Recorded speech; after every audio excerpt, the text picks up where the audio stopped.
Hello મારી YouTube family, good morning, જય શ્રી કૃષ્ણ. કેમ છો બધા? હોપ બધા મજામાં જશો and welcome back to our new blog. તો આજનો આપણો નવો બ્લોગ ચાલુ કરીએ અત્યારે. અને અત્યારે વાગવામાં આવ્યા છે 10 ને માથે 5 મિનિટ. તો 10 ને 5 છે અને નવા બ્લોગમાં તમારા બધાનું સ્વાગત છે. તો ઝાઝા ટાઈમે 3-4 દિવસ પછી આજે આપણે બ્લોગ પાછો બનાવીએ છીએ. હમણાં થોડીક પરિસ્થિતિ જેવી હતી કે બ્લોગ બનાવવાનો વારો નહોતો આવતો, કેમ કે વ્યક્તિ ઝાઝા બધા વધી ગયા હતા અને કામે વધી ગયું હતું. તો નાની બાને હતા, પછી શિયાળાની ઠંડી, વાણીને મૂકવા જવાનું, બધું ટાઈમ ટેબલ વિખાઈ ગયું હતું. તો ફરી પાછું આજે ચાલુ કર્યું છે. હવે જોઈએ છીએ આજના બ્લોગમાં આપણે કેટલું શૂટ કરી શકીએ છીએ, એ તમને કેટલું બતાવી શકું છું એ. તો ફાઇનલી કાલે નાની બા જતા રહ્યા છે. મામા અને મામી બધા તેડવા આવ્યા હતા.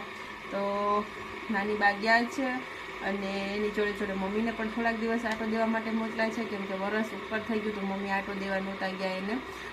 તો દર સાતમ આઠમ ઉપર જાય, પણ આ વખતે સાતમ ઉપર એ વારો નહોતો આવ્યો, વરસાદને એવું બધું હતું તો, અને રોકાવા તો ક્યારેય ગયા જ નથી. તો મોકલા છે કે થોડાક દિવસ તમે પણ આટો દઈ આવો, બાકી વારા ફરતી બધા એનો આવતો જ હોય છે, પછી અમે જાશું એવી રીતના.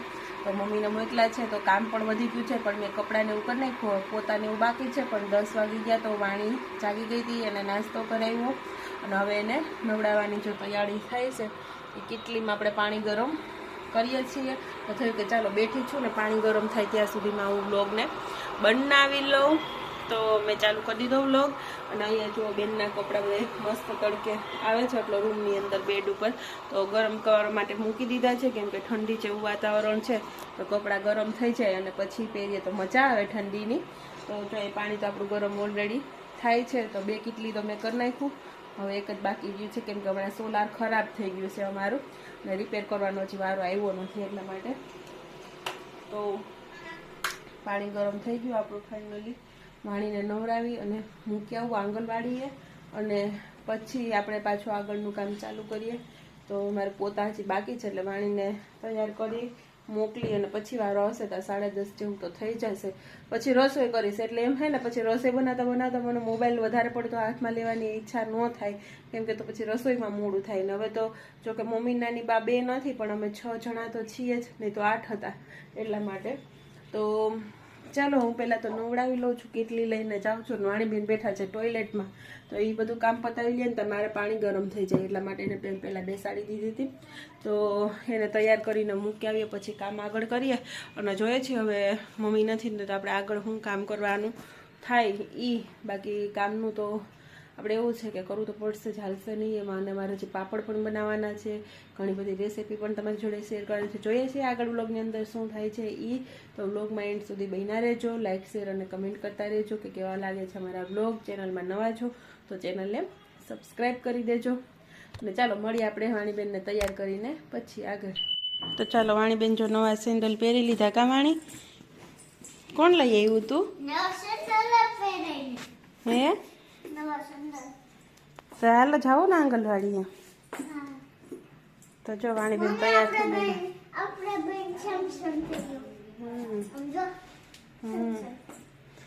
તો વાણી હે ને શોપિંગ વાણી કરી એવી હતી, કા મોજા ને બૂટ ને સેન્ડલ ને એવું દાદા ભેગી ગઈ હતી.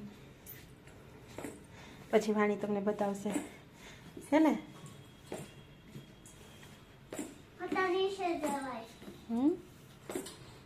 અને જુઓ અહીંયા કંઈક અમારે રિનોવેશનનું કામકાજ ચાલુ છે. ગ્રીવાલે બધું ઉખેર્યું છે તો મસ્ત અહીંયા કરે છે.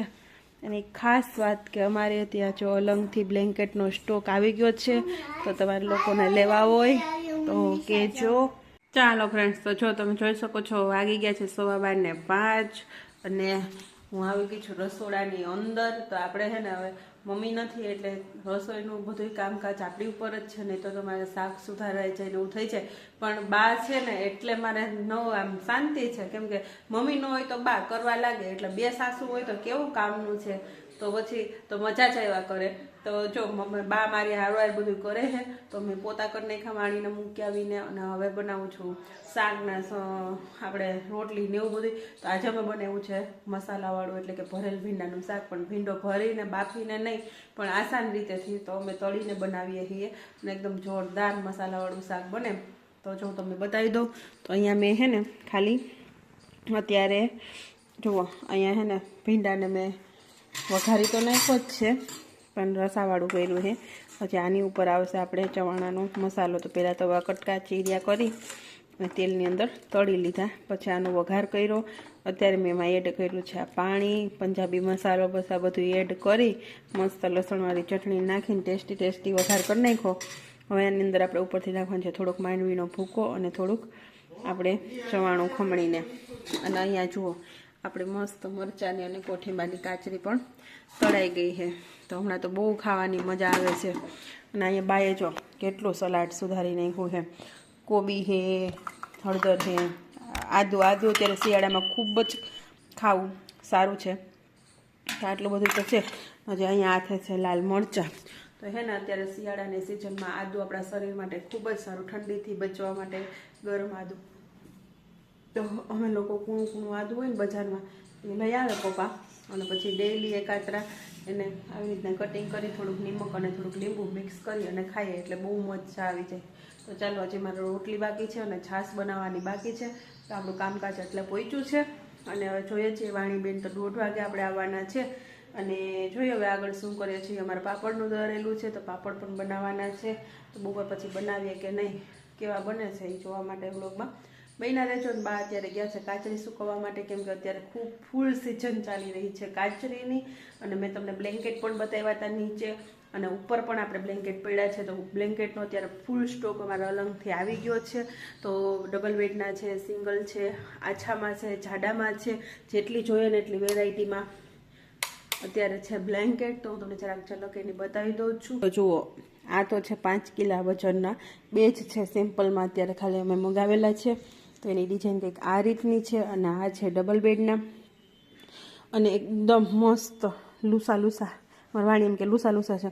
તો એકદમ મસ્ત લીસા છે અને ફ્રેશ માલ છે, અલંગનો છે એટલે યુઝ થઈ ગયેલો છે, પણ ડસ્ટ ફ્રી પણ આવે છે. અને આને તમારે ધોવો એટલે પાછા આવવાને અવાજ. તો એમાં 4-5 રહ્યા છે. બાકી કાલે એક ભાઈની લોકો આવ્યા હતા તો 53 બ્લેન્કેટ એકી સાથે લઈ ગયેલા છે.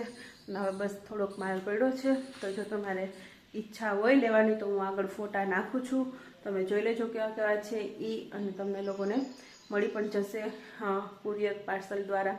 તો તમે મને કમેન્ટ કરીને કહેજો, અને એનો ભાવ ને બધું તમને કમેન્ટમાં કહીશ. તો જો તમારી લેવાની ઈચ્છા હોય તો. અને ચલો હું પહેલાં રોટલી બનાવી લઉં છું, પછી તમને આગળ મળું છું. ચાલો તો હું વાણીથી નીચે છે ને અમે સાયકલ હકાવવા માટે આવ્યા છીએ. તો જો વાણીબેન એ વાણી હાય હાય શું કરવા આવી નીચે? સાયકલ હકાવવા એ વાણી. તો તાર હકાવી નથી?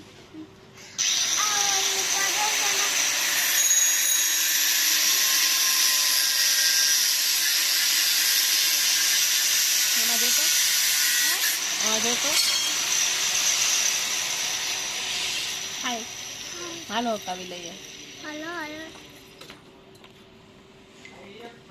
કા ગાડી નહીં ખાય સેન્ડલ? તો હું નહીં. તો જો સેન્ડલ ગાડી નહીં ખાય તો હું નહીં હકાવી દઉં. તો જો ફ્રેન્ડ્સ આપણે કંઈક બ્લેન્કેટની ડિઝાઇન આ રીતની છે. તો આ બધા જ ડબલ બેડના બ્લેન્કેટ છે. આ એક સિંગલ છે અને ફ્લાવરવાળી બ્લેકમાં ગ્રેમાં છે. બાકી જો આ બધા જ આ પણ સિંગલ છે. અને બાકી આ બધા જ ડબલ બેડના છે બ્લેન્કેટ. અને આછા નથી, ખૂબ જ જાડા અને બહુ જ મસ્ત છે. તો હવે આમાંથી વેચાઈ ગયા છે. એક તો વેચાઈ જ ગયો છે અને બાકીના બધે બાકી છે. તો કંઈક ડિઝાઇન આ રીતની છે. ઓછાળમાં પણ તમે બેડ ઉપર તમારે પાથરવામાં પણ જોતા હોય તો હાલી શકે એવા મસ્ત છે. તો કંઈક ડિઝાઇન આ રીતની છે એની. તો ખૂબ જ સરસ બ્લેન્કેટ છે. ચાલો તો જો મેં સાંજે બનાવી છે મસ્ત ગરમા ગરમ દાણાવાળી કઢી. તો આજે કઢી ખીચડીનો પ્રોગ્રામ બનાવી નાખ્યો. તો માંડવીના ભૂકો કરી અને કઢી બનાવી છે. અને અહીંયા બનાવી છે અમે ખીચડી. તો જો એકદમ મસ્ત વરાળ ગરમા ગરમ જ છે એટલે. તો વરાળના લીધે ઝાખું થોડુંક આવ્યું. તો જો અહીંયા આપણે ખીચડી પણ મસ્ત બનીને રેડી જ છે. તો અમે રસોઈ કરી લીધી છે અને હવે છેલ્લે મારે દૂધ ઠેકાણે કરવાના બાકી છે. તો જો અહીંયા મેં દૂધ ગરમ કરવા મૂકી દીધું છે, દહીંને બનાવવા માટે, અને આ ખાવા માટેનું છે, અલગથી છાશ કરવા માટેનું છે, અને આ ખાવા માટેનું છે. તો દૂધ થઈ ગયું છે, અને અમારા વાણીબેન રમે છે. અહીંયા ટીવી ચાલુ કરી દીધી, તો જો બા સૂતા છે અને વાણીબેન અહીંયા રાસ લે ને એવું બધું કરે છે. ચાલો ફ્રેન્ડ્સ, તો મસ્ત કઢીને ખીચડીને ખાઈને જો ફ્રી થઈ ગયા છીએ, અને હવે થઈ ગયો છે સૂવાનો ટાઈમ. તો મમ્મી નથી એટલે વાણીબેનને થોડીક મજા નથી આવતી, કેમ કે એની બેનપણી નથી, તો એ થોડોક મૂડ ઓફ જ છે. અને પછી થોડીક વાર તો અમે રાહ જોઈ કૃપાલીને એની, પણ પછી બહુ લેટ આવવાના હતા, તો અમે બધા જમી લીધું, ફ્રી થઈ ગયા ને. તો વાણી કે હવે સૂવું, કેમ કે આજે થોડીક વહેલી જાગી ગઈ હતી, નહીં તો એ 5:30-6 વાગ્યા સુધી સૂતી રહે, તો ટેન્શન ન હોય એનું. મેં થોડીક વહેલી જાગી ગઈ ને તો સૂવું કરતી હતી, તો સૂઈ જઈએ. તો આજનો આપણા વર્ષનો છેલ્લો વ્લોગ છે. હવે જ આપણે નવા વર્ષની અંદર નવો વ્લોગ ચાલુ કરશું. તો જોઈએ છીએ આવતું નવું વર્ષ આપણા માટે કેવું આવે છે એ. અને બધાને અત્યારેથી જ હું વિશ કરી દઉં છું હેપી ન્યૂ યર. અને આપણા આ વર્ષનો આ છેલ્લો વ્લોગ છે. નવા વર્ષમાં નવા વ્લોગને આપણે શરૂઆત કરશું, અને હોપ કે હું રેગ્યુલર વ્લોગ બનાવું. તો મારા વ્લોગ તમને આ વર્ષને કેવા લાગ્યા છે, અને નવા વર્ષની અંદર તમે કેવા વ્લોગ જોવા માગો છો, કમેન્ટ કરીને કહેજો. અને ચલો આજના વ્લોગને અહીંયા પૂરો કરીએ છીએ. મળીએ હવે ડાયરેક્ટ નવા વર્ષમાં નવા વ્લોગ સાથે. તો ત્યાં સુધી બધાને બાય બાય, ગુડ નાઇટ, જય Shri Krishna, take care and thank you for watching. તો બધાને હેપી ન્યૂ યર. અને ચલો મળીએ હવે નવા વ્લોગની સાથે નવા વર્ષની અંદર. તો ત્યાં સુધી બધાને બાય બાય.